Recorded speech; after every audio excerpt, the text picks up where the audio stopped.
Hello everyone. This is my presentation on Stanley Kubrick, who is a very interesting person and an even more interesting filmmaker.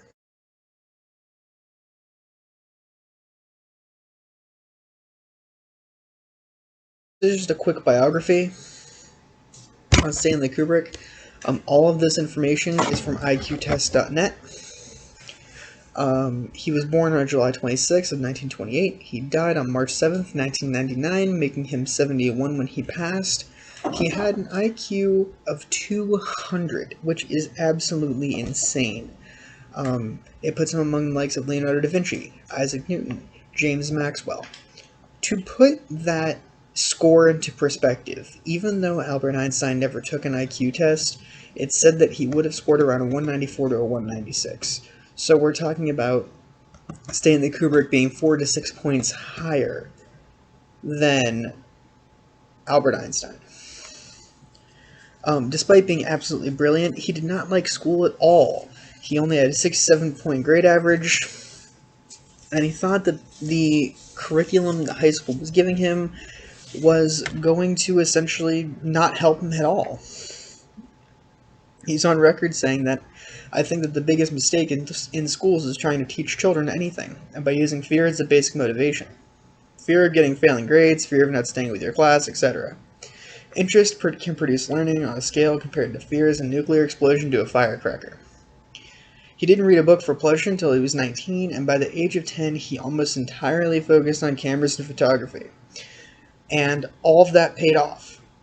All of the focus on camera photography paid off, because now he is widely considered one of the greatest and most influential directors in film history, to the point where film historian Michel Clement calls his filmography among the most important contributions to world cinema in the 1900s.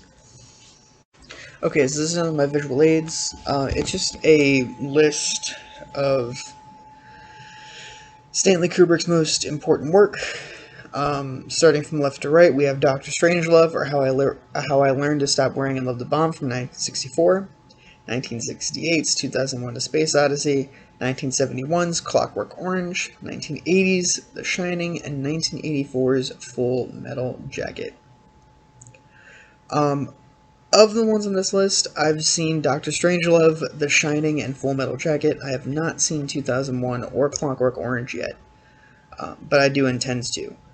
And I want to take a minute to just kind of talk about style a little bit, because the way that Stanley Kubrick approaches filmmaking is one that is very different than I'm used to, and that is he approaches each film differently. When I looked at Doctor Strangelove versus The Shining versus Full Metal Jacket, all three of these films are stylistically very different, which is something that I'm not really used to. I'm used to directors having like a distinctive style that you can pull out. You know, to the point where in some cases it almost is a genre. Like, if you remember what we talked back in class, we talked about the difference between genre and style. We talked about genre being what you're going to get, and style being how that is presented to you. And I really think that there are some directors out there who have a style that like teeters on that edge, like Quentin Tarantino, for example. When you hear that you're watching a Quentin Tarantino movie, you get a good idea of what you're going to get. You're going to get long scenes of dialogue, a lot of violence, nonlinear storytelling. And it's with that that you can sort of go in and get excited when you hear that someone that you like is directing a film.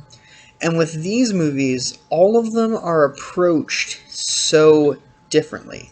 There are almost no stylistic connections between Doctor Strangelove and Full Metal Jacket, and there's almost no stylistic connections between either of those movies and The Shining.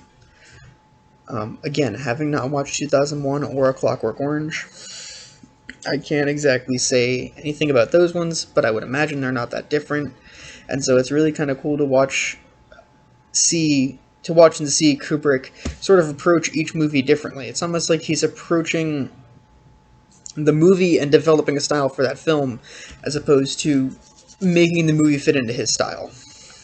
Okay, so this is another one of my visual aids, and this is a scene from Jack Nicholson's The Shining. Um, this movie from 1980 is important to Stanley Kubrick's career for two major reasons. One is because of the press that he got from Shelley Duvall. And basically, with that, Shelley Duvall playing Wendy Torrance in this movie is hiding from Jack Nicholson's character, Jack Torrance, as he's busting into the bathroom screaming, "Here's Johnny!" And she's screaming uncontrollably because she's in fear. And this scene was shot 127 times before it was accomplished. Now, there were some rumors that went around that this was because Stanley Kubrick had asked Shelley Duvall out on a date, and she turned him down. But I've not found any evidence of that. Instead, what I think this is about is he had a certain vision of what he wanted her to do, and it took 127 takes to get it to a point where that was, to where that was accomplished. The other interesting thing about this movie is that, as some of you guys, some of you all should know, this is based off of a movie by Stephen King. And while the movie did fairly well amongst audiences and critics alike, earning an 84% from Rotten Tomatoes as an audience score and a 93% from audiences, Stephen King hated this movie. He thought it butchered his story, butchered his characters. It just was not good in Stephen King's eyes. In fact, he disliked this so much that another one of my visual aids is the poster, or I guess cover, for Stephen King's rendition of The Shining that he wrote as a mini TV series. And while it's more faithful to the book, audiences and critics did not like it as much, with it only earning a 42% of Rotten Tomatoes for a critic score and a 57 overall for an audience score.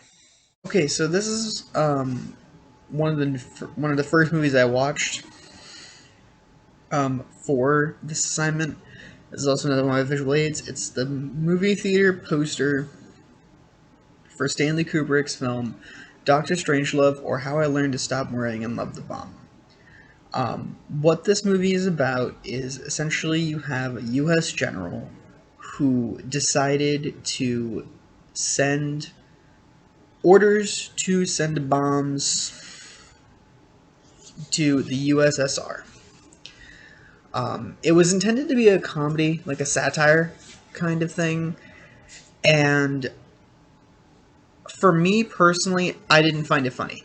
And so going into this, I was a little bit disappointed.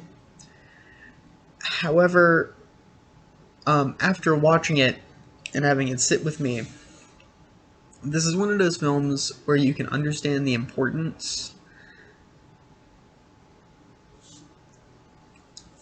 and at the same time not like it for what it is. This is very much a commentary on what America was doing in the 50s and 60s, with the Cold War and the Red Scare and all of that stuff.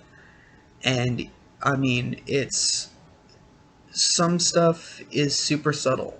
Like, the person sending the order, his name is Jack Ripper, as in Jack the Ripper, the serial killer. So it's just kind of a commentary on what American life was like in 50s and 60s, especially when we're talking about the Cold War. And so when you start to really dive deep, it seems like it's more like an anti-war movie. And I think it's brilliant in doing that. But just don't go into it expecting a comedy. I still would recommend this movie, but just if you go into it thinking it's going to be funny, you're going to be on the disappointed side. Okay, and the last movie I'm going to talk about is Stanley Kubrick's Full Metal Jacket, which is set in the same period ish as Doctor Strangelove. However, instead of being just someone trying to go bomb the Russians, this movie is an actual war film based off of Vietnam. And it's one of my favorite war movies I think I've seen in a while, despite having, when I first watched it about a week ago, um, it did not sit with me very well. I did not like this movie at all when I saw it the first time. And now it's going to be probably my favorite war movie I've seen in a while. The reason being is because when you watch a war movie, it's usually an epic that's based on, um, what was going on in the time period, what the war was about. You know, when you see a World War II movie, you see a lot about like tanks and people fighting, and it's a lot more based on the history. And in this movie, it is almost entirely based on how it's made the individual soldiers feel. This movie tackles the mental effects of war on an individual in a way that I've not seen any other war movie do. There is not another war movie that I can think of that has done what Stanley Kubrick has done here with Full Metal Jacket. The acting is great, the editing is great, the cinematography is great, just like every Stanley Kubrick movie. But what was really special about this film, and probably my favorite, is that he has went through and truly, in a way that I've never seen a war movie do before, tackled the way that war affects a soldier's mental health. If you've not seen this movie, I guarantee you that you will love it, especially if you're into war movies. Um, so definitely give this one a shot. If you give any movie that I've mentioned today a shot, it should be this one.